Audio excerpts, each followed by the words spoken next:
Maraming salamat po sa mga sumusuporta sa ating munting channel Mitsuki Official. Sa mga gustong mag-donate via GCash. Mga master, salamat. Paki-like, share and subscribe. Maraming salamat and God bless. Kabanata 81. Nang sabihin niyo ni Mel Demain, napatulala sila ni Lo at ang dalawa pang babae kaya nalaglag ang kanilang mga panga. Masyado silang nabigla para makapag-react ng mahigit 10 segundo. Melda, seryoso ka ba? Boyfriend mo ang may-ari nitong plaza. Nagtatakang tanong ng babaeng nakasuot ng tight jeans. Ito ay hindi ka panipaniwala. Yes, it's his. Seryosong sabi ni Melda. Pwede pa ba? Niloko ka ba niya? Hindi ba dapat nagkakahalaga ng ilang daang milyong dolyar ang napakalaking plaza na ito? Nagtatakang tanong ng babaeng naka-hotpants. Kahit na ang plaza ay isang piraso ng basura, ito ay nagkakahalaga pa rin ng isang kapalaran. Paano ito pag-aari ng nobyo ni Melda? Ito ay walang katotohanan, ganap na over the top. Tama, Melda, niloko ka na ba niya? Di wala siyang dalang sasakyan. How could he be the proud owner of this plaza? Sabi ng babaeng naka-tight jeans na nagpatuloy sa line of thought of him. Gaano man kakulit ang plaza, ang legal na may-ari ng lugar na ito ay dapat na gumugulong sa pera. Paano ito pag-aari ng lalaking nasa harapan nila, si Mark Orleans? Hindi, walang magawang umiling si Melda. Inilibot niya ang kanyang mga mata at nakita niya si Mark sa gitna ng karamihan. Unconsciously, naalala niya ang nangyari sa kotse noong nakaraang gabi. Walang ideya si Melda kung bakit niya ginawa iyon kahapon ng gabi. Tinulungan ba niya ito dahil tinitingala niya ito bilang tunay niyang kapatid? Napabuntong hininga si Melda. Ano pa ang magagawa niya kung babalik siya ngayon? Bigyan mo siya ng tulong minsan pa. Si Melda ay nalilito at hindi alam kung ano ang gagawin. Nagkatinginan ng dalawang babae, puno ng hinala ang kanilang mga mata. Lahat sila ay nag-iisip, ito ay dapat na lahat ng kalokohan ni Melda. Alam niyang mababa ang tingin sa kanya ng mga ito, kaya sinadya niyang ideklara na boyfriend niya ang may-ari ng plaza. Maaaring totoo ito, ngunit tumanggi silang paniwalaan ito. Melda, nagsasabi ka ba ng totoo? Seryoso ang boses ni Lani. Kung kay Mark nga ang lugar na ito, hindi ba siya mas mayaman kaysa sa kanyang anak? Siya ay mukhang mas bata, ngunit hindi bababa sa siya ay mas mahusay kaysa sa kanyang anak na babae. Sa pag-iisip nito, biglang sumulyap si Lani kay Mark at napagmasdan na medyo mas nakakaakit siya kaysa dati. Totoo naman. This plaza is Mark's, and he owns 2 cars. Si Melda ay nakaramdam na ng kawalan ng pagtatanggol. Bakit ayaw nilang maniwala sa kanya? May 2 sasakyan siya. Taka bakit hindi niya ginagamit? Bakit lagi mo siyang dinadalaw kung saan-saan? Umiling-iling ang babaeng naka-hotpants. Hindi niya maintindihan kung bakit hinahayaan ng isang lalaki na ihatid siya ng kanyang kasintahan sa mga lugar kung mayroon naman itong sasakyan. Nilinlang niya si Melda, at kumpiyansa siya na sinadya ni Melda ang mga claim na iyon ngayon lang. Hindi naman siguro siya ang amo ng plaza na iyon. Hindi masagot ni Melda ang tanong. She moved deep inside, and her mind is a scrambled mess, thinking about what happened last night inside the car. Dahil sa inis, inilibot niya ang kanyang mga mata at napanganga sa kanyang kanang kamay. Just forget what happened and stop staring. Tere, mamili tayo sa ibang lugar, mungkahi ng ginang na may masikip na maong. Walang pagtutol ang babaeng naka-hotpants. Ano ang dapat ireklamo? Inilibot ni Lani ang mga tao at muling sinulyapan si Mark. Medyo nadismaya siya. Anong klaseng boyfriend ang hinahanap ng kanyang anak? Tumalikod ang 2 babae at umalis, kasunod si Lani. Huminga ng malalim si Melda at lumabas. I don't want it. I don't want any of the money anymore. Ang babae, na nakahiga sa lupa, ay nagmamadaling tumayo at itinapon ang 50,000 dolyar sa kanyang kamay. Habang iniisip niya iyon ay mas lalo siyang nakaramdam ng takot. Sa halagang $600,000, maaari itong magbuwis ng kanyang buhay. Nagkaroon siya ng asawa, manliligaw, anak, at apo. Hindi siya maaaring mamatay. Bakit ayaw mo? Excuse me, okay ka lang? Tanong ni Yolanda Lane dahil sa curiosity. Ayos lang ako. Okay lang ako. Nagmamadaling umiling ang matandang babae at tatakbo na sana. Ang mga nanonood ay lumitaw na nabigla, at marami sa kanila ang agad na kinundena siya, ang kanilang mga mukha ay namumula sa galit. Ang bilis niya. Manloloko pala. I shouldn't have sympathized with her just now. Akala ko nawalan lang siya ng balanse at nahulog. She's shameless. What an old hag. Nagkamali ako ng masama sa plaza kanina lang. Grabe ang babaeng yun. Tasusunod pa naman ako pupunta dito. Ako rin. Ang mga tao ay lumaki ang galit. Nang tumakbo ang babae, pinigilan siya ng mga security guard. Agad siyang nagpanik. Paulit-ulit siyang humingi ng tulong kay Yolanda. Miss, nagkamali ako. Alam kong mali ang ginawa ko. Please let me go. I will never go near this plaza again. Sino ka para tulungan ko? Nakakunot ang noo ni Yolanda habang nakakunot ang noo. Hindi mo man lang ba inamin na mali ka? Ilang customer mo na ba ang nagpatalo sa amin sa plaza natin? Tapalagay mo ba ay makakatulong ito sa amin sa pamamagitan lamang ng pag-amin na mali ka? Ani Yolanda. Mukhang malamig si Yolanda nang magsalita. Miss, ako ang may kasalanan. Nakikiusap ako, at napaluhod ako. Puno ng takot ang mga mata ng babae na agad na lumuhod. Hindi ito binili ni Yolanda. Napaatras siya ng ilang hakbang at sinabing, hindi mo kailangang lumuhod. Tumawag na ako ng pulis. Dahil nang ahas kang manggulo sa ating plaza, ikaw ang magdurusa sa kahihinatnan. Binibini, dahil kay dad ko ang iyong ina, maawa ka sa akin sa pagkakataong ito, sabi ng babae. Sa sobrang takot niya ay namutla ang mukha niya. Sa mga sandaling ito, napakatindi ng maautoridad na kilos ni Yolanda na tuluyan niyang na-overwhelm ang babae. Huwag mong bastyusan ang nanay ko. Naiinis si Yolanda. Maya-maya, dumating ang mga pulis. Matapos tanungin ang insidente, pinaalis ng pulis ang babae. Sa sobrang inis ng babae ay nagbanta siyang maghihiganti. Ilang sandali din siyang gumawa ng eksena. Napahawak siya sa rehas at ayaw umalis. Napipilitin lang ng pulis na pumasok ang babae sa sasakyan kasama nila. Unti-unting naghiwa-hiwalay ang mga nanood sa pinangyarihan. Tinusubaybayan ni Mark Orleans ang babaeng kinuha. Kinuha niya ang kanyang cellphone at tinawagan si Bettina Byrne.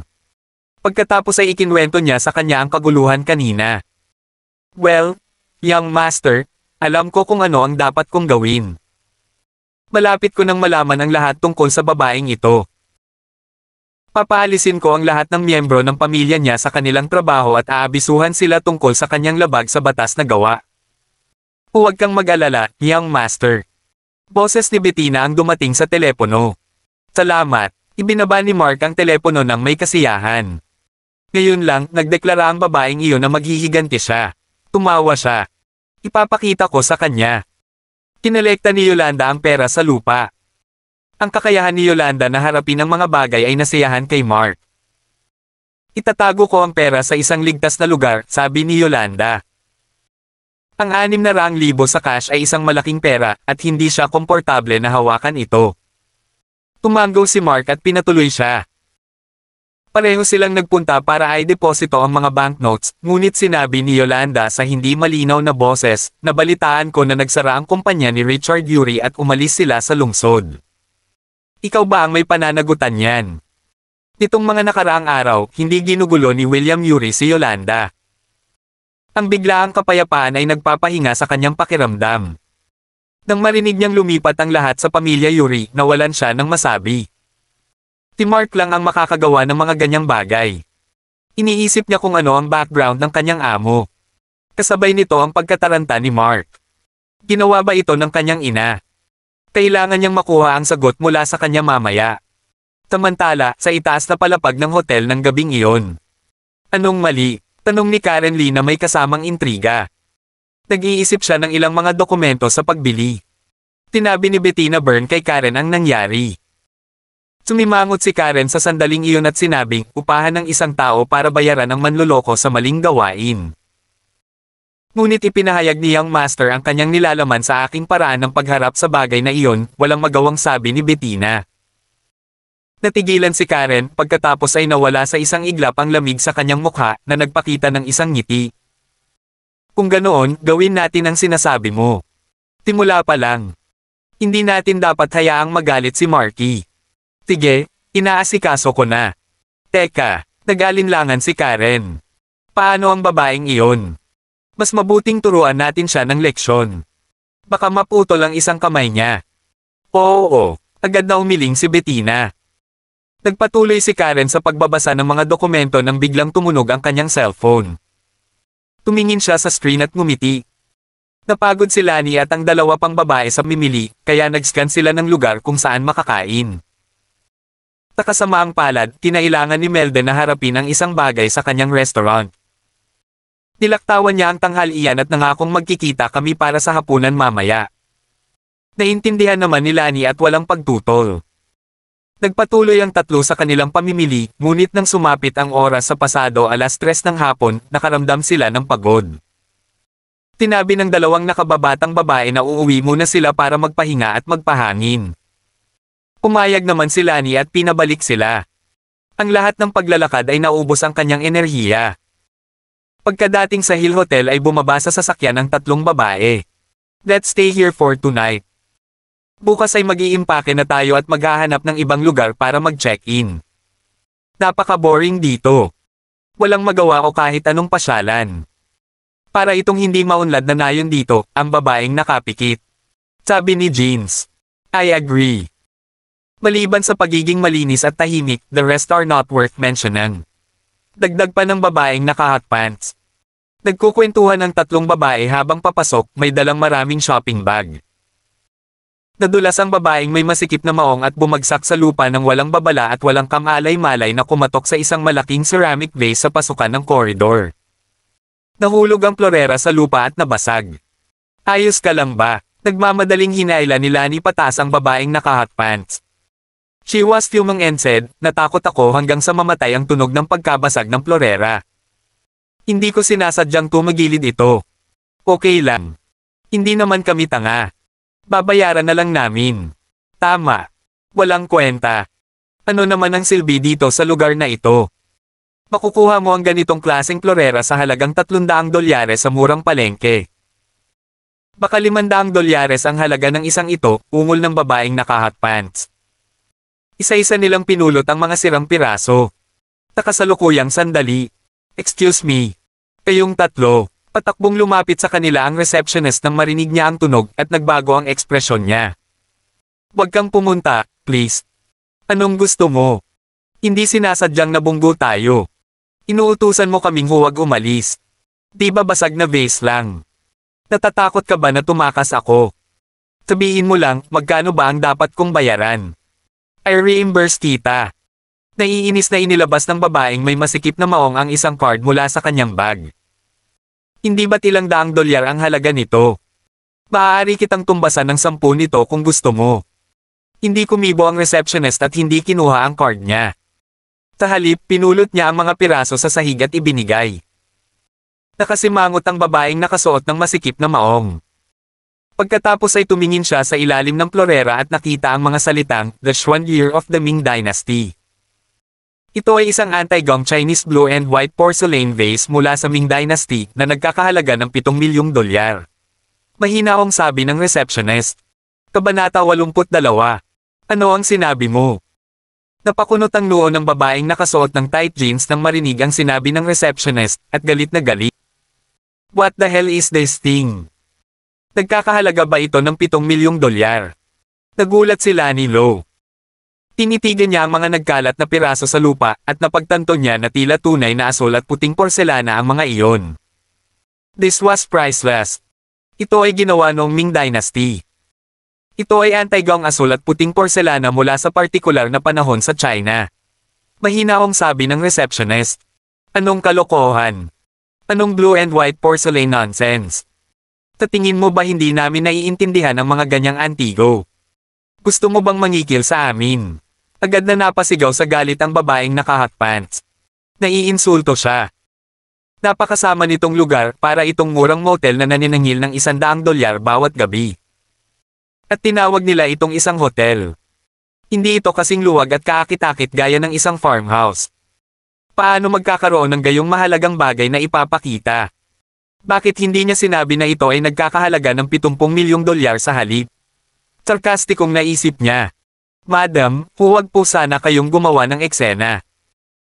Ang kaguluhan ay makakaabala sa pananatili ng ating mga pinahahalagahang bisita. Kumunat ang noo ng receptionist. Mga pinahahalagahang bisita. Paano ka magkakaroon ng mga VIP sa ganitong kahindek-hindek na lugar? Ang galing mong manlinlang ng mga customer. Ininsulto ng babaeng naka-hot pants ang front desk lady. Madam, please be respectful. We treat all of our guests as distinguished customers, including the three of you. Ngumisi ang babaeng naka-hot pants, sa tingin mo importante tayo. Wala pa akong nakilalang mas mayabang kaysa sayo. Kumunat ang noo ng receptionist at sinabing, ang blue and white porcelain vase ay ginawa noong Ming Dynasty, at ipinadala ito ng amo namin 3 taon na ang nakakaraan. 3 taon na ang nakalipas, binili niya ito sa halagang $7 milyong. Sino ba ang maniniwala na ganoon kalaki ang halaga nito? Bakit hindi mo sabihin na ang halaga nito ay $100 milyong? Gusto mo bang suhol tayo? Tigaw din ng babaeng nakasuot ng tight jeans. I'll give you 8,000. Charge it to my card. Bilasan mo. Ang babaeng nakasuot ng masikip na maong ay muling pinilit ang card sa kamay ng front desk clerk ng walang pasensya. Paumanhin, ngunit ang porselana na florera na iyong nabasag ay umabot sa $7 milyong. Kung hindi ka naniniwala sa akin, maaari mong hilingin sa isang eksperto na suriin ito, sabi ng receptionist. Mga propesyonal. Tinuhulan mo ba sila? Marahil ay pareho kayong nagtulungan upang mabiktima ng iba, hindi ba? Takasamaang palad, marami na akong nakitang pandaraya na ito. Hindi mo kami maaaring i-blackmail ng pera. Kung patuloy mo akong iniinis, tatawag ako ng pulis. Kapag dumating na ang mga awtoridad, gusto kong makita kung paano ka pa magpapanggap. Dagdag pa ng babaeng nakasuot ng masikip na maong. Yes. You may choose to call the police, hamon ng receptionist. Oh, so hinihingi mo, di ba? Well, tatawagan ko sila ngayon at kakasuhan ka sa mali at ilegal na kalakalang ito. Ipasara ko ang negosyo mo sa mga pulis. Oo, ipatawag natin ang mga awtoridad. Makakatanggap ng babala ang Moldite na lugar na ito. Tingnan natin kung sino ang masisira. Inilabas ng babaeng nakasuot ng masikip na maong ang kanyang cellphone, ngunit umiling si Lani sa pagmamadali. Hindi, huwag ka munang tumawag ng pulis. Kung hindi tayo tatawag ng pulis, patuloy silang mapipilitin ang iba. Kumunat ang noo ng babaeng nakasuot ng tight-fitting jeans. Hindi, parang aktwal na asul at puting porselana. Nagmamadaling sabi ni Lani. Nagustuhan ng kanyang asawa ang mga antigo at may koleksyon ng mga pandekorasyon na florera. Naalala niya ang asul at puting porselana na mangkok ng kanyang asawa na karaniwang ginagamit sa pagkain na nagkakahalaga ng mahigit $800,000. At ang asul na pattern na iyon ay hindi kasing masalimuot ng sirang florera dito. Lani, anong sabi mo? Kumunat ang noo ng babaeng nakasuot ng tight jeans. Lani, siguro pinaghalo mo lahat. Sa ganitong klaseng murang hotel, kahit may ganyang porselana, madali lang maging knock-off. She could have quoted it as $2 or $3,000, but she indicated $7 million. Isa itong nakakatakot na bitag. Hindi makapaniwalang umiling ang babaeng naka-hot pants. Iginiit pa rin niya na niloko sila. Sa ganitong uri ng kanal ng bundok, ang buong bahay ay itinayo. Hindi niya alam kung nagkakahalaga ito ng $1 milyon. Paano magiging posible na ang isang florera ng dekorasyon ay nagkakahalaga ng $7 milyong? Tinanggap ba nila sila bilang mga tanga? Hindi, mahilig mangolekta ng mga anti-gum Chinese ceramics ang asawa ko. Dapat mong malaman na ang mga asul na pattern sa kanyang kayamanan ay hindi kasing ganda nito, at mas masama ang hitsura nila. Pinili ito ng asawa ko sa halagang $870,000 5 taon na ang nakakaraan. Lani umiling, at siya ay medyo naguguluhan. Ang ganitong uri ng florera ay napakahalaga at magiging mas at mas mahal. 3 taon na ang nakalilipas, bumili siya ng $7 milyong at ngayon ay maaaring maging $10 milyong. Hindi naman pwede, diba? Nagbago ang mukha ng babaeng nakasuot ng masikip na maong. Napasquat siya at tinignan ito. Kinuha niya ang isang piraso at tiningnan ito ng masama. Napaka-ordinaryo noon. Ito ay basura lamang. Paano ito nagkakahalaga ng $7 milyong? Nakasimangot ang babaeng naka-hot pants. Mas marunong sila ni kaysa sa kanilang dalawa. Alam niya ito. Talaga bang asul at puting porselana ang bagay na ito? Imposible. Napakamura ng lugar na ito. Paano kaya ito magastos? Lani, tawagan mo ang asawa mo, sabi ng babaeng nakasuot ng tight jeans. Oo, tanungin muna natin siya. Sabi din ng babaeng naka-hot pants. Ang galing. Mabilis na kinuha ni Lani ang kanyang cellphone at tinawagan ang asawa. Kamusta? Isang boses ng lalaki ang nanggaling sa phone. Honey, may itatanong ako sa'yo. Oo, sige, sagot ng lalaki. Magkano ang halaga ng isang blue and white porcelain vase na ginawa noong Ming Dynasty? Fan ka ng Chinese antiques kaya ikaw ang pinakamagandang tao na magtanong. Nakita mo ba ang isa? Nagulat ang boses ng lalaki. Saan mo nakita? Sabihin mo, pupunta ako ngayon. He sounds so excited. Nagkatinginan ng babaeng naka-tight jeans at ang babaeng naka-hot pants at masama ang kutob nito. Ako. Tanong ko lang, magkano? Pati si Lani ay nataranta.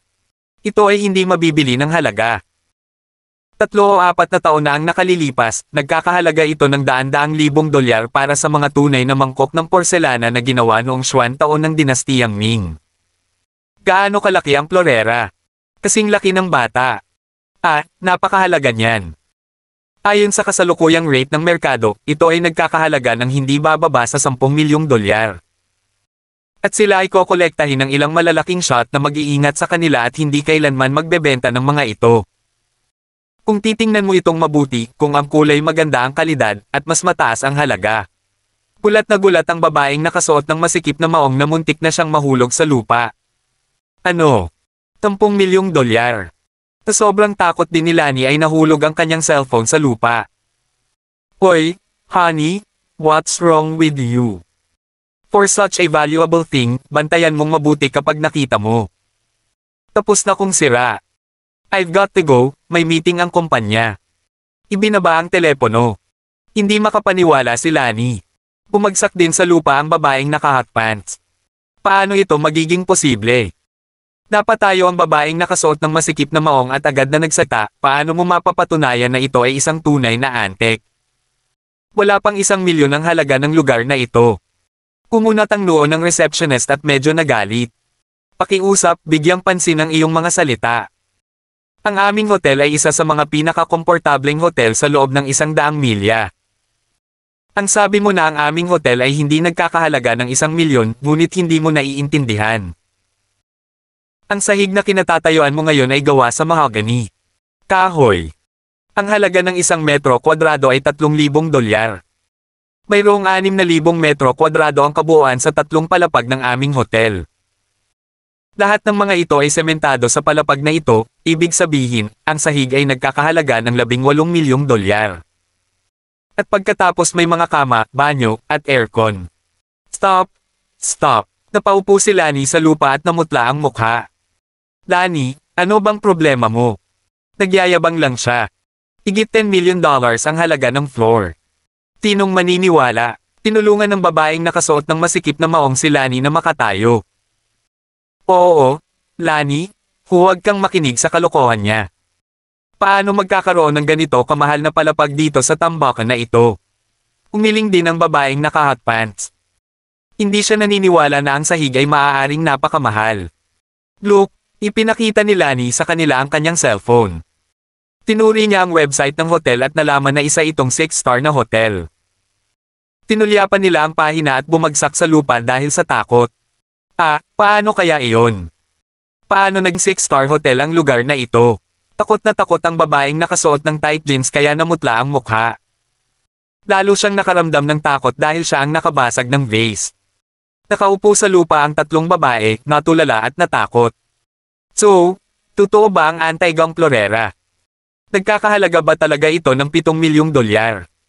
Ngayon ba ay 10 milyong dolyar o higit pa? Hindi basura ang hotel namin. Ang kwartong tinutuluyan mo ay VIP room, nagkakahalaga ito ng $66,000 sa isang gabi, at meron din detalyadong wika ng receptionist. Nag-snowball ang halaga ng mga item sa hotel habang nagpapaliwanag pa ang receptionist. Ang babaeng may masikip na maong ay lubos na natakot sa kanyang talino, 7 milyong dolyar. Paano niya makukuha ang pera? Kahit na ang kanyang asawa ay nagmamay-ari ng isang maliit na kumpanya, kumikita lamang siya ng higit sa $1 milyong sa isang taon.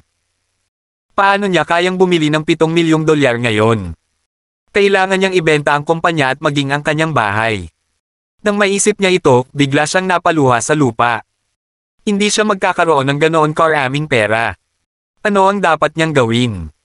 Kabanata 83. Tila ni Lo ay natakot din sa kanyang talino.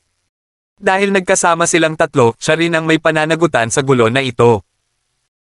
Ang kanyang asawa ay nagpatakbo rin ng sarili niyang kumpanya na may kabuoang kita na humigit kumulang $3 milyong sa isang taon.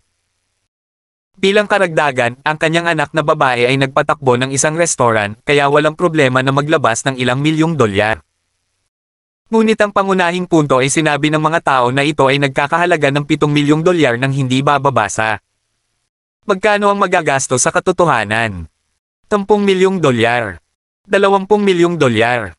Ang langit ay ang limitasyon. Hindi na naglakas loob si Lani na isipin iyon. Napatulala ang babaeng naka-hotpants. Tumingin siya sa mga basag na piraso sa sahig at naisip, ang mga bagay na ito ay talagang napakahalaga. Maghintay ka muna sandali. I'll contact our boss.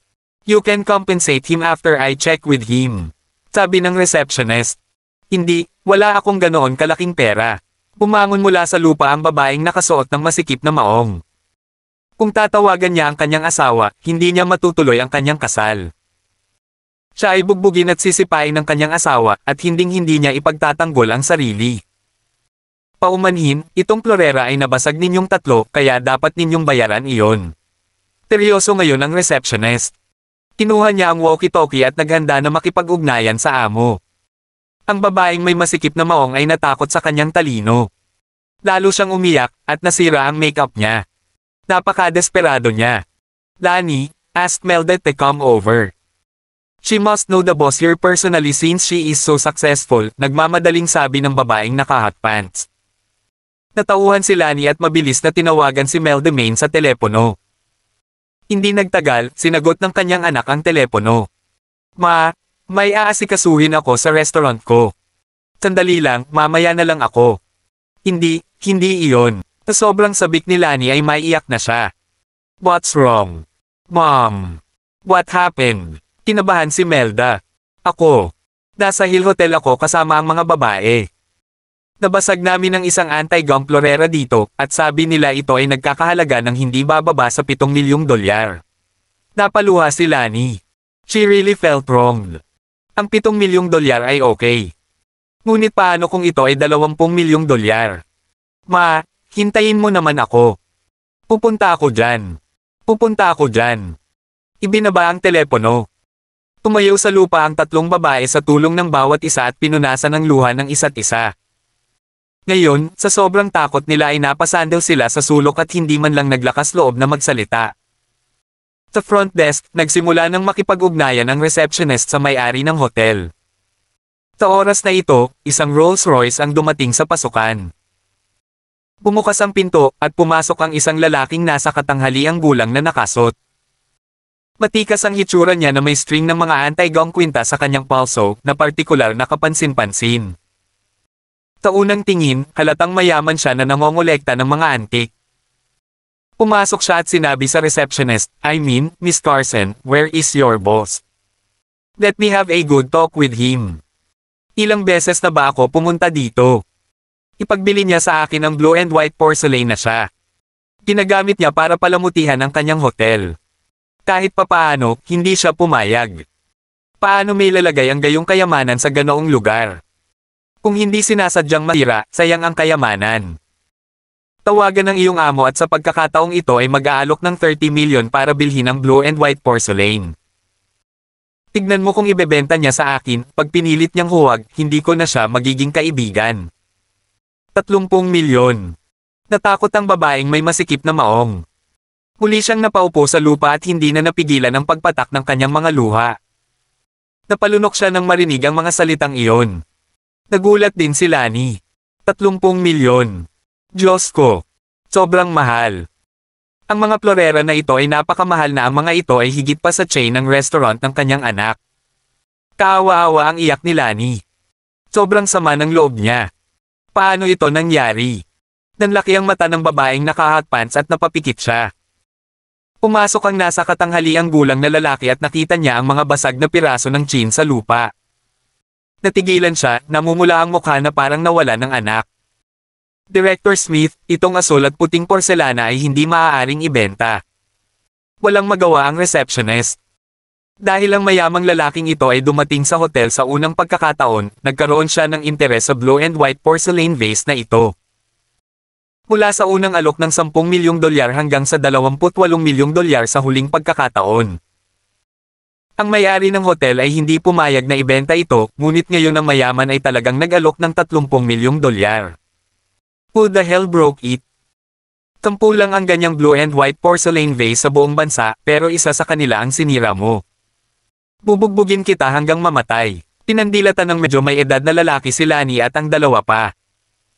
Si Lani at ang dalawa pang babae ay takot na. Ngayong pinagalitan sila ng medyo may edad na lalaki, sa sobrang sama ng loob ng tatlong babae ay sabay silang umiyak. Nakahawak sila sa isa't isa at walang lakas ng loob na magsalita. Ilang taon na akong nahilig sa asul at puting porselana na ito, at hindi ako makapaniwala na nagawa mo ito. Umungol ang nasa katanghaliang gulang at sa pagsigaw niya, lalo siyang nagagalit. Director Smith, puminahon ka. Kailangang sabihin ng receptionist, kung hindi, makakaapekto ito sa ibang mga bisita. Nasaan ang amo mo? Magkano ang ibibigay nila sa kanya? Tanong ng medyo may edad na. Hindi pa tumatawag si boss. Teka, tatawag ulit si boss. Sandali. Kinuha ng receptionist ang cellphone at sinagot ang telepono. Agad siyang tumango at sinabing, "Boss, sabi mo $35 million, right?" "Okay, boss. Don't worry. I'll make them pay for it." Pagkatapos ng tawag sa telepono, mas lalong umiyak si Lani at ang dalawa pa. Nakatulala na ang babaeng naka-tight jeans. Napakaraming pera, kahit na ibenta niya ang kanyang sarili, hindi ito sapat upang bayaran ang napakalaking halaga. Tuloy-tuloy ang pag-iyak ni Lani, sobrang naagrabyado. Ang kanyang asawa ay nagsabi na ito ay napakahalaga, at ito ay magiging mas at mas mahal kapag sila ay nag-uusap. Ngayon ito ay $35 milyong. Kahit na sila ay magbahagi ng pasanin, kailangan niyang maglabas ng $10 milyong na lubos na makakasira sa yaman ng kanyang pamilya. 35 million. Ang bait-bait naman ng amo mo. Kung ako lang, nabugbog ko na sila hanggang mamatay. Nagmuni-muni ang nasa katanghaliang gulang at biglang nagsabi, bibigyan ko sila ng 1 milyon, hindi 2 milyon. Bibigyan ko sila ng 2 milyon. Sabi ng receptionist, Director Smith, ano ka ba? Napatulala si Lani at ang dalawa pa. Ano ang gagawin niya? Wala lang. Babayaran ko sila ng $2 milyong. Ibigay mo sa akin ang lahat ng piraso. Huwag mong palampasin ang alinman sa mga ito. Pumunta ka at iimpake mo ang lahat ng ito para sa akin. Pupunta ako at maghahanap ako ng isang tao upang pagsamasamahin ang mga ito. Ano? Ngunit ito ay sira, Director Smith. Natarante rin ang receptionist. Gaano man kahalaga ang antigo, kailangan itong nasa mabuting kalagayan upang mapanatili ang halaga nito. To put it bluntly, ang basag na florera dito ay isang tambak lang ng basura na dapat itapon. Pero ang mayamang lalaking ito ay nag-alok ng 2 milyon para dito. Lalong nabigla si Lani at ang dalawa pang babae. Kasabay nito ang pag-iyak ng mga ito. Handa siyang gumamit ng 2 milyon para makabili ng isang tumpok ng mga sirang shards. Na nangangahulugan lamang na ang blue and white porcelain vase na ito ay talagang nagkakahalaga ng 35 milyon. Alam ko. Yun lang. Maglilipat ako agad ng pera sa boss mo. Anyway, para sa akin lahat. Bago pa makapag-react ang receptionist, tumawag agad ang middle-aged na lalaki para hilingin sa kanyang assistant na ilipat ang pera. Dali-dali siyang lumabas at kinuha ang isang box sa kotse. Sa sandaling dumating siya, sinimulan niyang kolektahin ang mga piraso ng mga labi ng maingat, hindi binibitawan ang anumang minutong tipak. Tahimik muna ang receptionist. Pagkatapos, naging seryoso siya at sinabing, maaari ninyong pag-usapan itong tatlo. Nagbayad si Director Smith ng 2 milyon at ang natitirang 33 milyon ay kailangan pa ninyong i-fork out. Mangyaring itaas ang pera upang malutas ang problema. Hindi, wala akong ganoon kalaking pera, wala. Malungkot at desperadong umiiyak ang babaeng nakasuot ng tight-fitting jeans. Pumunat ang noo ng receptionist sa pagkakataong ito ay mabilis na pumasok sa lobby si Melda May na nagmaneho.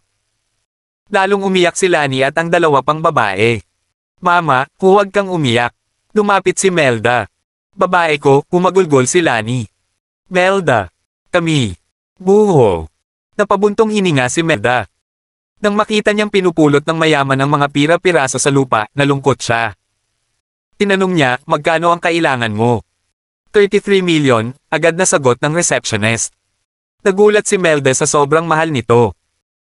Nang magmaneho siya, naisip niyang nagkakahalaga ito ng halos 10 milyon, ngunit hindi niya inaasahan na kailangang magbayad ng ganoong kalaking pera. Dahil ito ay 30 milyon, wala siyang masyadong pera, at hindi rin niya maibenta ang restaurant. Nakita ni Lani na namutla ang mukha ng kanyang anak, at mas lalong itong umiyak. Melda. I'm sorry. Ayos lang, mag-iisip ako ng paraan ngayon, sabi ni Melda na may mapait na ngiti. Melda, hindi mo ba kilala ang amo nitong hotel? Tanong ng babaeng naka-tight jeans. Umiling si Melda. Hindi niya ito kilala ng personal. Napakayaman ng may-ari ng hotel na ito. Wala siya sa parehong katayuan sa lipunan tulad ng dati. Paano niya kaya siya nakilala? Anong gagawin natin? Bakit hindi? Bakit hindi natin hanapin ang boyfriend mo? Baka kilala niya ang amo dito. Oo, tawagan mo ang boyfriend mo at tanungin mo siya. Biglang nakaramdam ng pag-asa ang tatlong babae. Natahimik si Melda. Nag-alinlangan siya. Hindi ba ito magdudulot ng gulo para kay Mark? Pero anong magagawa ko? Bamantong hininga siya at kinuha ang kanyang cellphone at tinawagan si Mark. Kabanata 84. Makalipas ang 1 minuto, ibinaba ni Melda May ang telepono. Nakahinga siya ng maluwag at ibinaba ang ulo para tingnan ang numero sa screen. Nakaramdam siya ng kaunting init sa kanyang puso pagkatapos ng tawag. Taglit niyang nakausap si Mark Orleans ngayon. Ang unang pangungusap na sinabi niya ay hindi dahil sa pagtataka, galit, o kahit paninisi. Sa halip, ilang salita lang ang sinabi niya pagkatapos ng 3 segundong katahimikan. Sandali lang, pupunta ako dyan. Nakaramdam ng init si Melda sa kanyang puso. Malaking bagay na kailangan niyang magbayad ng napakaraming pera para sa aksidenteng ito. Marahil ang lahat ng kanyang ipon at ang kita mula sa kanyang restaurant ay kailangang maubos para dito. Maliban kung nagbebenta siya kaagad ng ilang restaurant, hindi siya magkakaroon ng sapat na pera. Naisip nga niyang ibenta ang mga restaurant, ngunit paano niya ito maibebenta sa maikling panahon? Tinabi ni Mark na darating siya sa lalong madaling panahon na walang alinlangan na umaliw kay Melda. Hindi bababasa kung ang halaga ay maaaring mas maliit, kung gayon ay magiging mas madali para sa kanya na mag-fork out ng pera. Mom, aunties, don't worry. My boyfriend will be here, bulong ni Melda. Sige, hindi pa rin napigilan ni Lani Lo ang pagpatak ng kanyang mga luha. Mahal kong babae, pasensya na, kasalanan namin ang lahat. Oo, kasalanan natin ang lahat. Umiling si Melda, at pagkatapos ay sinabi niya sa receptionist, sandali lang, may dadating akong kaibigan. Walang choice ang receptionist kundi ang sabihin, okay. Melda, tama ba? Ang nasa katanghaliang gulang na mayamang lalaki na kumukuha ng mga pira-piraso sa lupa ay tumangala kay Melda. Oo, ikinagagalak kitang makilala, Director Smith. Napakagalang ni Melda. Siya ay isang sikat na anti-gong collector sa probinsya. Hindi lamang siya nakolekta ng libu-libong mga antigo ngunit nakakolekta din siya ng 3 pambihirang makinang na perlas. Ang isa sa kanila ay nagkakahalaga ng daan-daang milyon. Ang kanyang kayamanan ay hindi kayang sabihin. Ilang beses akong pumunta sa restaurant mo para kumain. Hindi ko inaasahan na maaalala mo pa rin ako. Tinabi niya. It's my honor for you to remember me, magalang na sabi ni Melda. Nagkatinginan si Lani at ang dalawa. Ang nasa katanghaliang gulang na lalaki ay gumastos lamang ng 2 milyon sa mga basag na piraso sa lupa na ikinagulat nila. Napagtanto nilang tatlo na siya ay mayaman at makapangyarihan, ngunit talagang kilala siya ni Melda. Tapos, kaya ba niyang maglagay ng magandang salita para sa kanila? Marahil ay maaari niyang kumbansihin ang may-ari ng hotel na babaan ang halaga ng kabayaran. Naisip ng babaeng may masikip na maong sa kanyang puso. Sa katunayan, nang iminungkahi niya kay Melda na tawagan si Mark Orleans, iniisip niya ang lahat ng posibleng pagsisikap upang maiahon sila sa gulo na ito. Pagkatapos ng lahat, wala siyang pagpipilian. Imposibleng makalakom ng napakaraming pera ang kanyang asawa kahit sa pagbebenta ng kumpanya at sa iba pa nilang ari-arian. Makakahanap lang siya ng ibang paraan. Sa makatuwid, walang ibang paraan kundi ang tawagan si Mark. Hindi siya naniniwala na kay Mark ang plaza, ngunit makakapag-book siya ng ganoon kamahal na hotel para sa kanila. Marahil ay may koneksyon sa pagitan niya at ng may-ari ng hotel. Kinuha niya si Mark bilang kanilang huling kislap ng pag-asa kahit na handa na siya sa pag-iisip na mabaygo. Sino boyfriend mo? Curious ako, biglang sabi ng medyo may edad na. Ang kanyang pangalan ay Mark Orleans, sagot ni Melda. Mark Orleans. I've never heard of him. Ang alam ko lang ay napakahirap pakitunguhan ng may-ari ng hotel. Napakabait niyang hilingin sa kanila na magbayad ng 35 million para dito. Normally formidable ang ugali niya, the middle sabi ng matanda. Natahimik si Melda. Isang mabigat na ugali. At paano si Mark? Makumbinsi kaya niya ang may-ari ng hotel? Hindi niya alam. Ang alam niya lang ay napakayaman ng may-ari ng hotel na ito. Makikilala kaya siya ni Mark? Ang babaeng nakasuot ng masikip na maong ay tuluyang nadismaya sa kanyang sinabi. Oo, ito ay isang 6 na bituin na hotel at ang mga ari-arian ng boss ay hindi bababa sa bilyon-bilyon. Kahit na si Mark ang may-ari ng plaza, sapat ba ang kapangyarihan niya para kumbansihin ang isang mayamang tycoon? Muli siyang nahulog sa kawalan ng pag-asa. Napabuntong hininga sila ni Lo at tahimik na umaagos ang kanyang mga luha. Kahit sino pa ang dumating para iligtas sila, magiging walang saysay. Itinabi ng nasa katanghaliang gulang na lalaki ang lahat ng mga labi sa lupa, maingat na tinitiyak na ang bawat huling piraso ay nakaimpake ng maayos. Marahan niyang pinunasan ang mga ito. Nakahinga siya ng maluwag at hindi makapaghintay na kumuha ng isang tao upang pagsamasamahin sila muli. Sa ilang lawak, nagpasalamat pa siya kay Lani at sa dalawa pa. Kung hindi lang sila hanggal, hindi niya makukuha ang asul at puting porselana na florera na ito.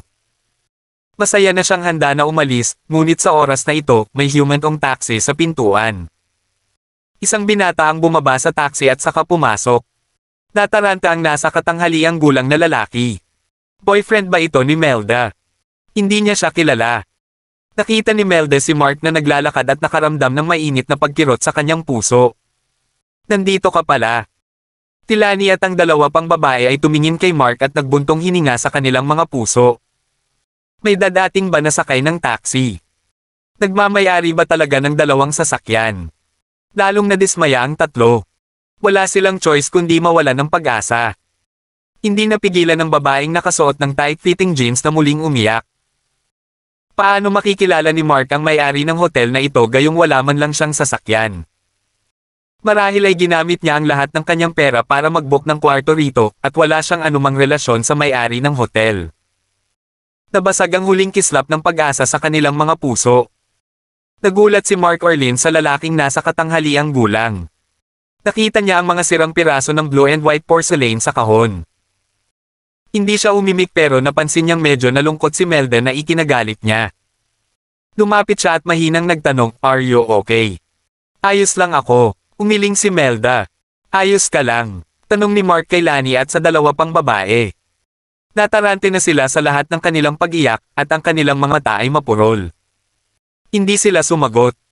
Tumingin ang receptionist kay Mark at nag-alinlangan. Nandito ka para lutisin ang kanilang mga problema, hindi ba? Tumanggo si Mark at sinabing, "Oo, may pinadala na ako para tawagan ang amo mo," pero hindi pa niya sinasagot ang phone niya. Mamaya na yata siya pupunta ng personal. Since this hotel was reserved by Bettina Byrne, nung papunta si Mark kanina lang, tinawagan niya si Bettina. "He'll come here in person." "Young man, do you know how unpredictable the temper of the hotel boss is?" Ang nasa katanghaliang gulang na lalaki, si Director Smith, ay may pagdududa. Si Director Smith ay nakipag-ugnayan sa may-ari ng hotel sa loob ng maraming taon. Napakakul na personalidad niya, at sikat na sikat siya sa antique industry. Ilang beses na rin siyang kinausap ni Derek Smith tungkol sa pagbili ng kanyang florera sa kanya, ngunit hindi na lang ito pinansin ng may-ari ng hotel. Kahit minsan humingi siya ng tulong, for show lang talaga. Hindi niya akalain na makikilala ng binata sa kanyang harapan ng isang makapangyarihang tao. Hindi ko alam. Umiling si Mark.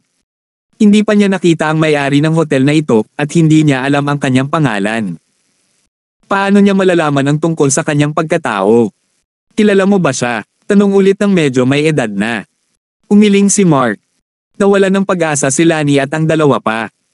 Bakit ka dumating na hindi mo man lang kilala ng personal ang may-ari? Akala nila, ang babaeng nakasuot ng masikip na maong ay bumagsak sa lupa. He cried hysterically. Tapos na talaga. Wala nang pag-asa. Napakagatlabi si Melda at tinitigan si Mark. Mainit pa rin ang puso niya. Kung hindi mo siya kilala, sapat na pumunta ka na dito. Walang magawa ang receptionist. Naisip niya na kung kilala ni Mark ang amo, may pahinga pa rin. Ngunit hindi niya ito kilala. Kung gayon ano ang silbi ng lahat ng ito. Biglang nakaramdam ng kakaiba ang middle-aged na lalaki. Bata, sabi mo hindi mo kilala ang amo, so sino ang tinawagan mo? Bettina Byrne, sabi ni Mark. Bettina Byrne. I've never heard of this person. Forget it. Binata, huwag kang mag-abala. Ang pinakamahalaga ngayon ay makalakom ng pera. Huwag kang mag-isip ng kung ano-ano. This boss would not give a damn about ikaw talaga. Ang nasa katanghaliang gulang na lalaki ay umiling at naglakad palabas na may mga putol na piraso sa kanyang mga braso. Sir, what do you think? Tanong ng receptionist pagkatapos ng ilang sandali ng pag-aalinlangan. Sandali lang, personal na pupunta dito ang amo mo, sabi ni Mark. Stop it. Hindi mo nga siya kilala. Bakit siya lalapit? Umiling si Lani at bumantong hininga. Nabigo siya. Nadismaya talaga siya. Hindi nga niya kilala ang may-ari. Bakit siya nagyabang? Dumating ba siya para makita siyang magpakatanga? Sumulyap si Mark kay Lani at sinabing, sandali lang. Ano pang hinihintay mo?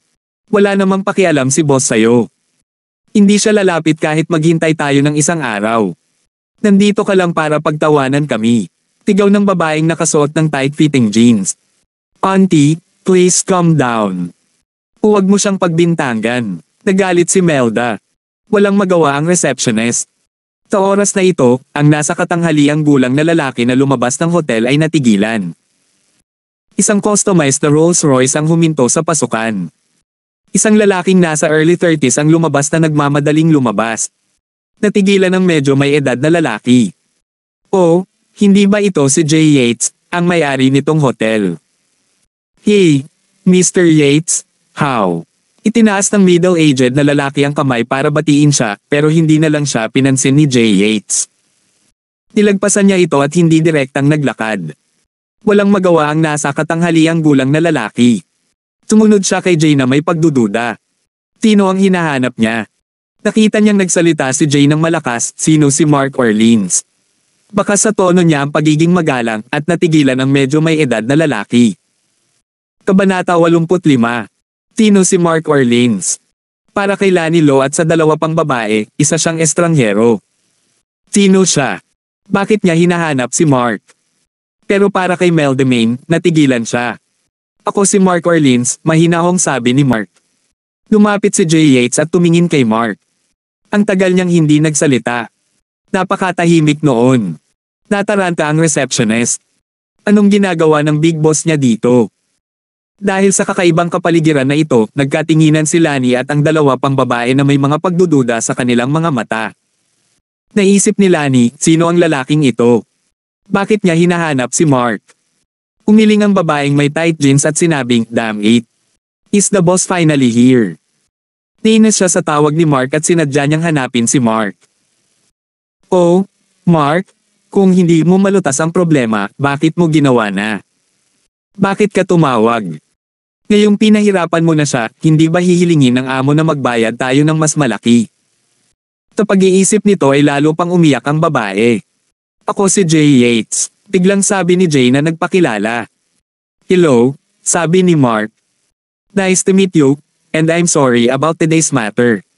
This vase issue has frightened your friends, isn't it? Please accept my apologies, Mr. Orleans. Magalang na sabi ni Jay. Ang kanyang mga salita ay nabigla sa lahat ng mga taong naruroon. Ano? Humingi ng tawad. Nagsorry talaga ang amo ko sa taong ito. Nataranta ang receptionist. Tilani at ang dalawa pang babae ay nabigla. Tila ay ganap na may kasalanan, ngunit si Jay ang sisihin para dito at sa halip ay humingi ng tawad. Anong nangyayari? Nag-hallucinate ba ako dahil sa sobrang desperado na ako? Kay Mark ba talaga ang plaza? Dalawa ba talaga ang sasakyan niya? Hindi kaya niya ubusin ang lahat ng luho sa 5-star hotel na iyon nang hindi nagbabayad ng pera. Sa pagkakataong iyon, maraming katanungan ang naglalaro sa kanilang isipan na nag-iwan sa kanila na tulala at nalilito. Kahit mentally prepared si Mel Demain para dito, baka sa mukha niya ang pagkamangha. Si Mark na mismo ang nagsabi na hindi niya kilala ang amo dito. Ngunit bakit dumating ang amo upang humingi ng tawad ng personal pagkatapos lamang makatanggap ng isang tawag sa telepono? Ang taong higit na nabigla ngayon ay ang nasa katanghaliang gulang na lalaki na hindi napigil ang maglakad pabalik-balik. Kilalang kilala niya ang pagkatao ni Jay. Si Jay ay karaniwang hindi nagpapakita ng labis na paggalang sa sinuman, lalo na sa paghingi ng paumanhin para sa isang pagkakamali na hindi sa kanya, sa simula. Sa karaniwang mga pangyayari, naging pabor na sa kanya na huwag nang magtantrum at magsimulang magpatalo sa mga tao. Ngunit ngayon ang lahat ay nangyayari sa kabaligtaran.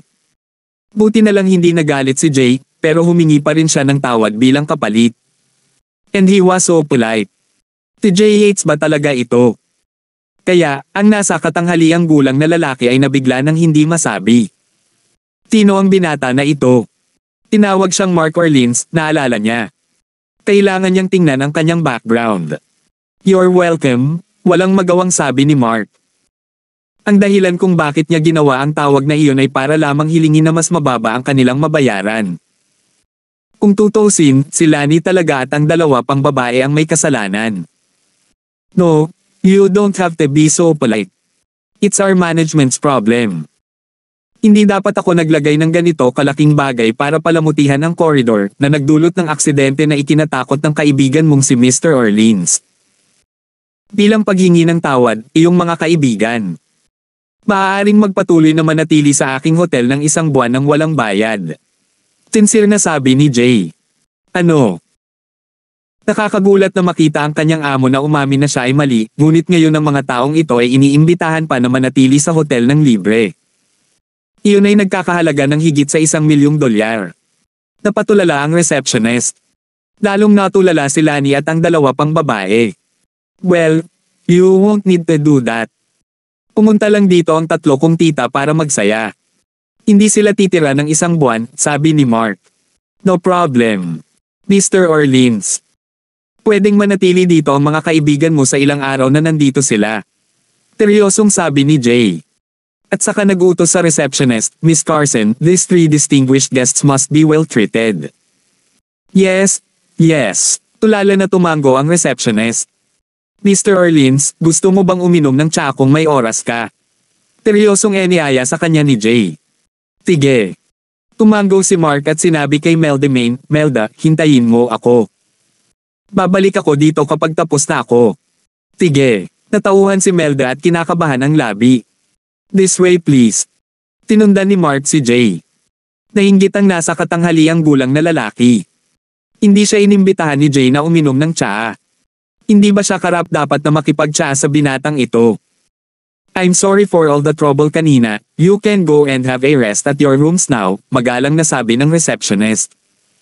Mom, aunties, balik muna tayo sa kwarto, sabi ni Melda. Tilani at ang mga babae ay naliligaw. Paano malulutas ang isang bagay na higit sa $30,000,000 sa ilang salita lamang? Pakiramdam nila ay nanaginip sila. Hinatid sila ni Melda pabalik sa kwarto. Litong-lito pa rin silang tatlo. Blanco ang tanong ng babaeng nakasuot ng tight jeans, Melda, sino ba talaga ang boyfriend mo? Hindi rin masagot ni Melda ang tanong na ito. Anyway, sa kanyang puso, si Mark Orleans ay nagiging mas misteryoso sa kanya. Sa kanya ba talaga ang plaza na iyon? Hindi naman siya super rich second generation, di ba? Kung hindi, bakit magiging magalang sa kanya ang amo? Pero bakit napakaloki niya? Melda, nakakabilib itong boyfriend mo. Kailangan mo siyang gamitin ng husto. Oo, huwag mo siyang pakawalan. Dapat hawak mo siya. Mahirap humanap ng ganyang lalaki. Maingay ang usapan ng dalawang dalaga. Biglang naramdaman nilang lahat ng nasa kwarto ay kapuri-puri. Ang sariwa ng hangin. Ang galing. Oo, tignan mo tong kama. Ang komportable naman may milk bath na binigay. Nagulat ang dalawang babae, agad na inilabas ng dalawang babae ang kanilang mga cellphone para mag-selfie. Sa oras na ito, may kumatok sa pinto. Lumapit si Melda at binuksan ang pinto at nakatayo sa labas ang receptionist. Hello, dinner time na. Anong gusto mong i-order para sa pagkain mo? Ito na ang menu. Nagulat si Melda dahil ang mga pagkaing nakalista sa menu ay pawang mga mararangyang bagay at walang nakalistang presyo. Nangangahulugan iyon na ang pagkain ay walang bayad. Mom, aunties, anong gusto niyong kainin? Libre po, kinuha ni Melda ang menu. Nagulat si Lani at ang dalawa pang babae. Libre. Napatingin agad silang tatlo sa menu at gulat na gulat ang dalawang babae. Tingnan mo, may lobster. Wow, may steak din. Libre. Oh my God, bakit ako kakain sa labas? Tignan mo yung sinigang na caviar na nagsilbing breakfast set nila. Abay grabe naman yung fried buns na kinain ko kaninang umaga. Gusto ko ito. Gusto ko ito. Umorder si Lani at ang mga babae ng 5 ulam. Ngumiti ang receptionist at sinabing, maghintay ka muna. Tapos umalis na siya dala ang menu. Inaabangan naman nilang tatlo. Melda, gumagamit ka ba ng proteksyon kapag ginawa niyong dalawa? Biglang tanong ng babaeng naka-tight jeans. Napatingin din kay Melda ang babaeng naka-hot pants. Inaabangan din ni Lani ang sagot niya. Bagay talaga itong boyfriend niya. Napahiya si Melda. Siyempre, alam niya kung ano ang itinatanong nila. Tumango lang siya at sumagot ng oo. Huwag kang gumamit ng proteksyon sa susunod. Mas mabuti kung mabuntis ka, hindi mo ba alam? Ang dami niyang pera. Kailangan mong mabuntis para mapanatili siya. Iminungkahi ng dalawang tiyahin ang ideyang ito at nagsimula na ring mangarap si Lani. Ano kaya ang itsura ng anak niya at ng anak ni Mark? Gayunpaman, may kakaibang pakiramdam si Melda sa kanyang puso. Should I offer myself to him? But how? He fancies Lilibet. Paano kung ayaw niya sa akin? Napabuntong hininga siya. Hindi niya alam kung ano ang gagawin. Melda, wala akong tutol dito. Mas mabuting samantalahin mo ang pagkakataong ito. Hindi ka naman ganoon kabata, sabi ni Lani. Tumango si Melda pagkatapos ng sandaling katahimikan. Paano ko sasamantalahin ang pagkakataon? Wala naman kaming ganoong klaseng relasyon. Lumabas si Mark sa opisina ni Jay. Gusto niyang tawagan si Melda, ngunit nang makalapit siya, nakita niyang naghihintay si Melda sa sasakyan. Lumapit si Mark at binuksan ang pinto. Kamusta na sila? Magaling sila. Salamat sa bagay ngayon, sabi ni Melda. Hindi niya talaga alam kung ano ang sasabihin. Ngayon pa lang, binigyan siya ni Lani at ng dalawa pang suggestive ideas. Tinuruan pa siya ng mga ito ng ilang trick kung paano akitin si Mark. Ngunit ano ang totoong relasyon nila Mark? Nagpapanggap lang silang mag-asawa.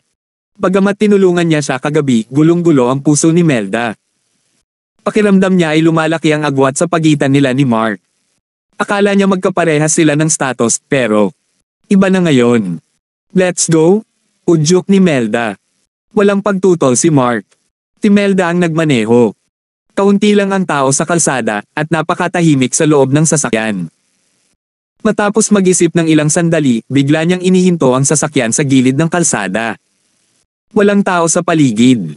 Natigilan si Mark. Ano ang pinaplano ni Melda?